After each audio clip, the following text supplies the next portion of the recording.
Bismillahirrahmanirrahim. Assalamu alaikum creators. I hope so all of you are doing well.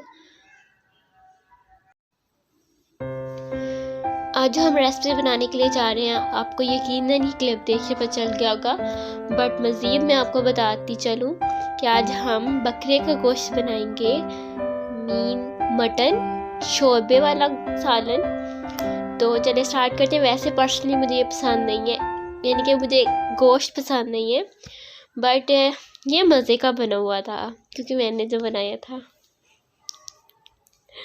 Okay, अब बनाना start करते हैं। यहाँ मैंने प्याज लिए 3 प्याज, जिन्हें मैंने काट लिया था, और यहाँ पे मैंने टमाटर लिए जिन्हें दरमियान से हाफ़ कर लिया था।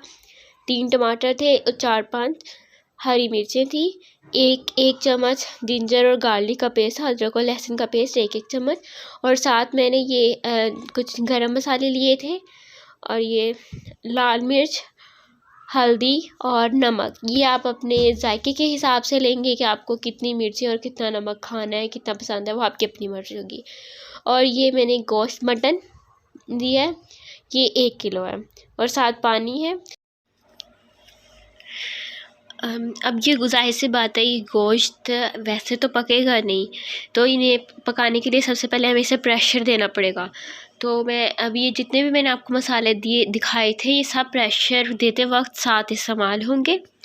मैं ये सारे ऐड करूँगी। और मैंने आपको एक बात और बतानी थी, यहाँ पे मैं जो गरम मसालों में इस्तेमाल करी हूँ सिर्फ दालचीनी और काली मिर्च है। बाद में जो हम तड़का वगैरह लगाएंगे उसमें हम ज़ीरा और ये धनिया वगैरह इस्तेमाल करेंगे, बट अभी के लिए सिर्फ दालचीनी और काली मिर्च। और इसमें हम जो गरम मसाले का जो पार्ट नहीं होता किसी भी खाने में हमारा, वो बेसल लीव्स और वो एक जो स्टार सा होता है, फूल सा, वो हम इस्तेमाल नहीं करते क्योंकि हमें वो पसंद नहीं है, हमारे खाने में वो नहीं होता। अगर आपको पसंद है तो आप यहाँ पे उसे भी इस्तेमाल कर सकते हैं। जब तक हम प्रेशर कर रहे हैं अपने गोश्त को, तो तब तक हम इसे तड़के का सामान रेडी कर लेते हैं, जिसमें यहाँ पे मैंने ऑयल ऐड किया है 2 चम्मच, जो वो बड़े होते हैं। और यहाँ पे मैंने लिया है कुटा हुआ ये क्या कहते हैं इसको, सूखा धनिया लिया है मैंने, ज़ीरा लिया है, और साथ कसूरी मेथी लिया, वो 1 चम्मच लिया है। और यहाँ पे आधा चम्मच मैं लाल मिर्च और मज़ीद ऐड कर रही हूँ, और 1/4 टीस्पून मैं यूज़ कर रही हूँ हल्दी। और अब इन सबको हम मिक्स कर रही हूँ, क्या कर रही हूँ। तो भाई, तो वैसे ना जब ज़ुकाम और गला ख़राब हो ना, तो समझ नहीं आ रही होती हो क्या रहा है ज़िंदगी में। तो पहले तो हम इन सबको हल्का सा भूनेंगे, ऑयल में फ्राई करेंगे। जब ये हल्के हल्के से हमें जैसे स्मेल आती होती है ना, एक स्वीट सी, एक मज़े वाली स्मेल आती है, जब वो आना, जला नहीं देना आपने। जब ये लाइट सी प्यारी सी स्मेल मज़ेदार वाली आना शुरू हो जाए, तो इसमें आप आलू ऐड कर दीजिएगा और मिक्स कर दीजिएगा। और ये 1 कप मैंने दही लिया है, उससे मैं ऐड कर रही हूँ।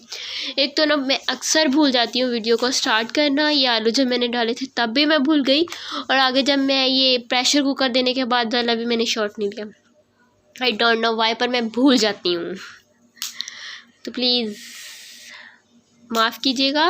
और देखिए, बस ये आलू आपने डाल देने हैं और दही डाल देना है, जिससे आपको थोड़ा सा खट्टा खट्टा सा, वो मज़ेदार वाला। अगर आपके पास दही नहीं है तो आप लेमन भी इस्तेमाल कर सकते हैं, तो वो एक स्वीट सा क्रीमी सा टेस्ट आता है।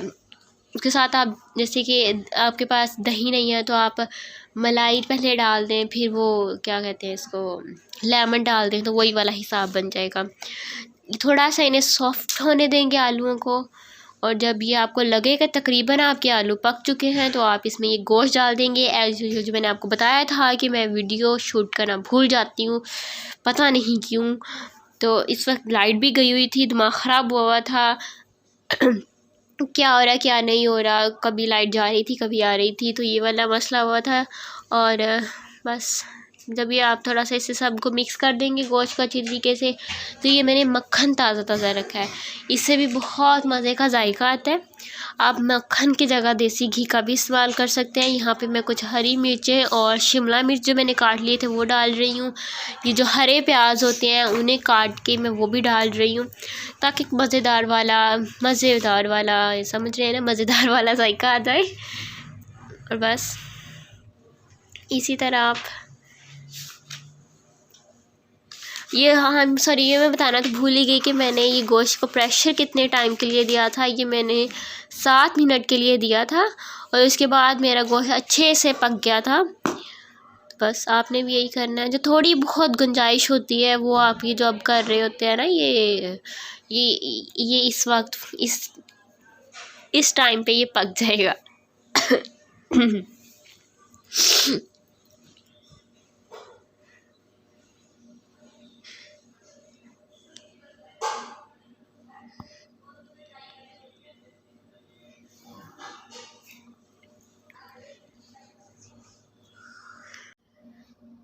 और अब आप पानी यहाँ पर जितना मर्ज़ी ऐड कर सकते हैं, जितना आपको पानी ऐड करना है। अगर नहीं करना आप ना करें। मैंने यहाँ पे आधा किलो से थोड़ा सा ज़्यादा डाला था। और ये थोड़ा सा जो हमारे जो रह जाते हैं ना आलू वगैरह कच्चे, तो वो अब थोड़े से मज़ीद पक जाएंगे, अच्छे से रेडी हो जाएंगे, अच्छे से गल जाएंगे। और मैंने थोड़ा सा ऊपर धनिया को करके गार्निश करके तो ढक्कन दे दिया था 5 मिनट के लिए। पानी को उबाला नहीं दिया था, ताकि पानी में भी वो सारे मसाले वगैरह अच्छे से रच बस जाए, आगे समझ। और बस इस तरह हमारा ये रेडी हो चुका है। अब मैं मज़ीद दोबारा से ये हरा धनिया ऊपर थोड़ा सा गार्निश करूँगी और बस हमारा तैयार है। सॉरी अगेन कि मैंने वीडियो में काफ़ी हिस्से शूट करना है मैं भूल गई थी, कि वही वजह कि लाइट नहीं थी, समझ नहीं आ रही थी क्या हो रहा है हमारे साथ। और बस ये देखिए मज़ेदार सा हमारा ये रेडी है, हमारा ये मटन। आई होप सो आपको पसंद आया होगा। आप भी ज़रूर ट्राई कीजिएगा अगर आपको वीडियो की समझ आ गई हुई तो। और बस अल्लाह हाफिज़। लेकिन नहीं, अल्लाह हाफिज़ नहीं, अभी अल्लाह हाफिज़ नहीं। अल्लाह हाफिज़ तो तब होगा ना जब हमारी वीडियो को बड़ा सारा थम्स अप देंगे, नीचे प्यारे से कमेंट करें। और अब रमज़ान भी आ रहा है, तो अगर आपको कोई फरमाइश करनी है तो आप वो ज़रूर करें। और हमारे चैनल को अगर आपने सब्सक्राइब नहीं किया हुआ तो ज़रूर करें और हमारे चैनल को शेयर कर दिया करें। कोई मौत नहीं आने लगी आपको, आपकी उंगलियों को, तो प्लीज़ कर दिया करें।